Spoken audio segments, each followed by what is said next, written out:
Well, tonight, a stunning reversal is underway in Europe, and it's not coming from Hungary or Poland. This time, it's actually coming from Portugal, if you can believe this. The quiet little country that doesn't usually make a lot of waves. They just get bullied by the EU and Brussels, and they get told what to do, and they get their hands forced on a regular basis. But Portugal's standing up to the rest of Europe. The once wide open socialist darling of Southern Europe has just slammed the brakes on mass migration. So they're seeing what's happening in Spain, France, the UK.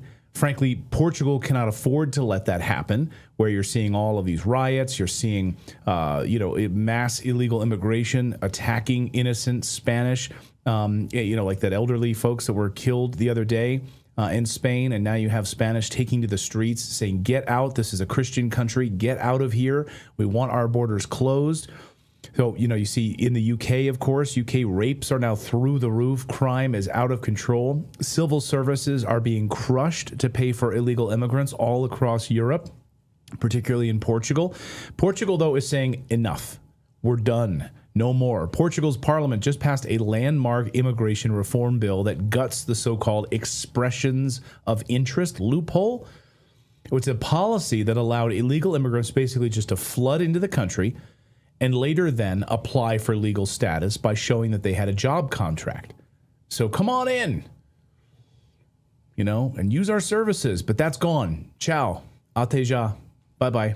No more. So just so you understand, Portugal's immigration scheme was one of the most ridiculous in all of Europe. You could just invade the country and then get legal status later on, and they'd give it to you, no questions asked about it. We saw it happening right before our eyes when we lived in Portugal for 5 years. It effectively turned Portugal into a magnet for unchecked migration, with tens of thousands of illegal immigrants gaming the system. Even though it was really stinking hard for us to get residency, we worked our butts off to isn't that amazing? We were legal immigrants. We came in legally, went through the whole process. We are Portuguese residents. Yeah, even though we live in the United States, but we have residency. But we had that. We had to go through the entire paperwork process. We did it all legally, and it was a huge pain in the ass. But if you were an illegal immigrant, just come across, and we'll handle the paperwork for you. See how this works? It makes no sense at all. It would overwhelm the public services all across the country, destabilize entire communities. We saw this happening firsthand. And who's behind this shocking shift? A center-right government that's had enough. The Chega party has pushed the government to say enough is enough. Even though Prime Minister Luis Montenegro, he's a social democrat, this move comes to thanks to more of the conservative members like you're seeing right here. This is André Ventura of the Chega party. Portugal's new Ministry of Parliamentary Affairs, Pedro Duarte, said the quiet part out loud. He said, quote, "It is necessary to put an end to the disorder in immigration." Hallelujah. They're calling this a return to law and order in Portugal. Imagine that. The Portuguese people have simply had enough.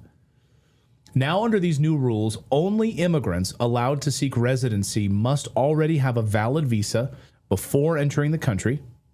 No more slipping across the border in broad daylight, because they don't care, and expecting a fast track to legal status. You can go right over the border, right from Spain, come on right in, no problem at all. They wouldn't stop you. Not anymore.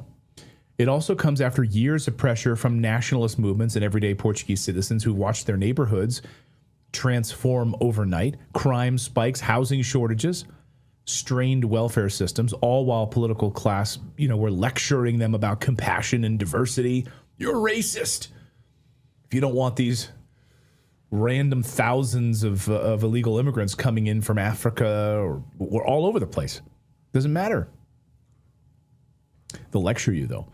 But, Portuguese citizens, who most of them are on fixed income, are getting squashed from the above and below. So they have wealthy immigrants coming in for this golden visa scam, which is increasing their housing prices. They can't keep up with wealthy immigrants, but they also have it below them, which is social services, which they cannot afford. It's a poor, debt-ridden country, and they're made to shelter the burden of an upper and a lower class while they're just squeezed in the middle. It's awful. Yeah. And that's why they had protests in the streets when their economy collapsed for a blank check to Ukraine, because most of them have adjustable rate mortgages, cannot afford to live in their own country any longer. It's awful. But of course, you have the communists in Portugal, the far left bloc and communist parties in Portugal have voted against this reform, of course, warning that it would criminalize poverty.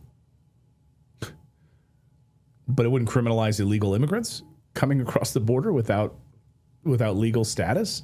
I mean, so it's going to criminalize poverty, but not criminalize criminals who are coming across. Okay.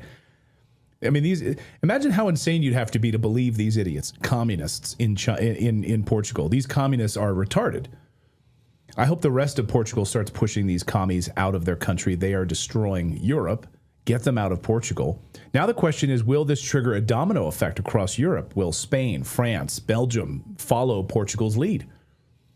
We've already seen countries like Italy and Denmark begin to tighten asylum laws. France is battling major unrest. Netherlands has seen its government collapse over immigration policy.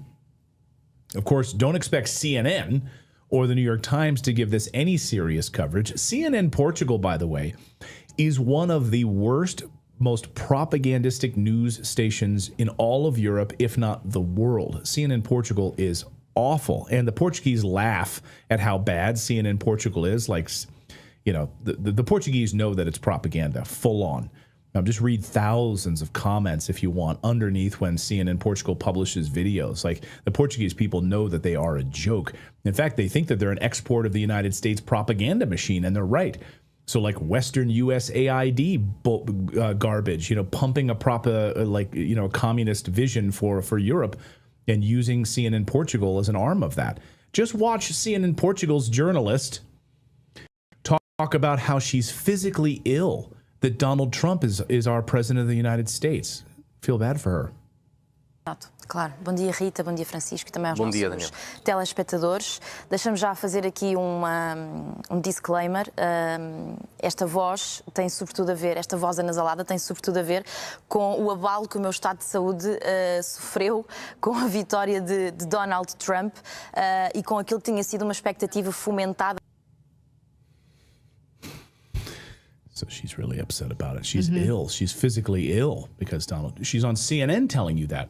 Or this douchebag, this CNN anchor is trying to push fake news about Ukraine. This just happened this week.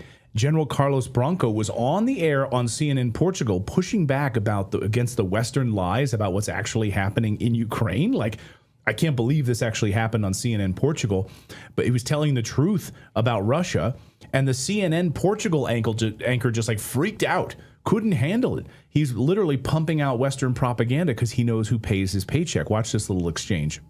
Da Organização de Segurança de Xangai. Porque sempre que o ouço, isto é factual, qualquer iniciativa que haja para a Ucrânia, o Sr. General esvazia como ausente de sentido, inconsequente, precipitada, sempre. É a sua linha de raciocínio e de abordagem. Isso que está a dizer não é correto. O seu papel tão o senhor está a lucubrar. O senhor está a lucubrar. Isto é um facto. É para si. Podemos fazer um apanhado de todas as suas... Pode fazer esse apanhado. Eu também faço o apanhado. It got worse from there. He's saying you're wrong. You're wrong. You're wrong. He doesn't say how. It's incorrecto. He has a general on there telling him specifically what's going on. Yeah. He invites him, and he's supposed like, to be a journalist.